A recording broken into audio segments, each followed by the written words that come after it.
as you're heading down, or you left your windows open last exactly. night. This morning, your house is cool. Yeah. You know how our phones say the date on it? If they didn't, I would never know what the date was. Yeah, it's But today. thank goodness it shows it, because if I didn't know the date, if we didn't know the date, it'd feel like October. It would, Yep. yes. And then we've got football that's already started up, and that's always like a huge sign too. So, but still summer stays. Yes, summer. We still have a month left. Yeah.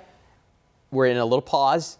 We'll try to bring it back a little bit. Just a little break. Just a little break. Take this relief right here, because we're back to it this weekend. Yeah, we'll be a little bit warmer this weekend. Okay. I do want to show you the forecast, and of course, Lindsay will have more on that crash here coming up on the rest of Sunrise Plus. But I just want to talk about this cool air, because we've had 2 fronts on the way. The first front that actually came in last week, it started to cool us down a little bit, but it's this secondary front that we just got. This has been the doozy. I mean, we've been waking up with temperatures in the 40s and 50s across Indiana. And there's something called the high split model that NOAA has. It's really used for things like volcanic ash. If you get a volcano, you get the ash. Where is it going to go? Well, we can also do it in reverse. We can see where something came from. And that's what we're doing here. We went ahead and ran that model for you this morning. Here we are in central Indiana. You go over the past 6 days, and you see where the air actually came from. It came from the Arctic regions, the far northern territories there of Canada. And that's why this shot of cooler air has just been a little extra. I mean, you feel it out there this morning. You want the jacket as you're waking up and headed out the door. On top of that, because it's getting so cool in Canada with some of these fronts, we've had a lot of 40s for those temperatures in the prairie pothole region of southern Canada. It's really cool when you're flying over this area, because it's pretty much perfectly flat, but it's just dotted with all these lakes, and birds love this area, so they summer here. But then temperatures got down to the 40s, and they're thinking, I'm starting to leave. So bird migration has now started. It's slow at first. We're not near peak. That's more towards October.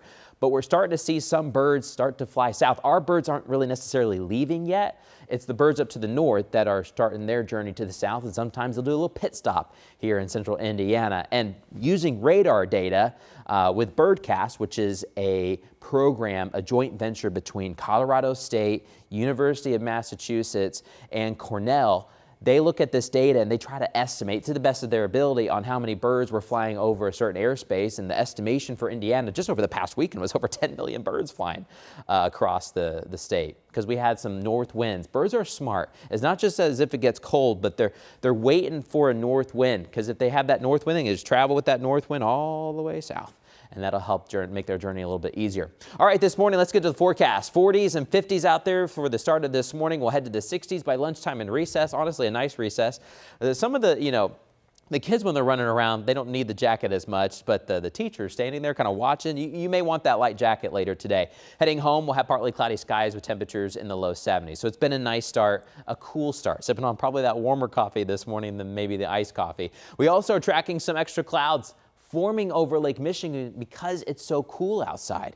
We talk about lake effect snow in the winter, but here in the late summer, early fall, we can talk about lake effect clouds and lake effect rain showers, because the cool air over the lakes is really quite a difference between the water temperatures. The air is a lot cooler than the water, and so you can create some clouds over there. Now, most of these should stay in Michigan and far northern Indiana. I don't think we have to worry about them too much here in central Indiana. That northwest wind keeps them more towards South Bend and Benton Harbor, maybe Fort Wayne, but I think for some of our northern areas like Marion and Peru, they're towards the Air Force Base, and then even Blackford County, Jay County, I think we're safe, but you'll see in that northern sky a few extra clouds.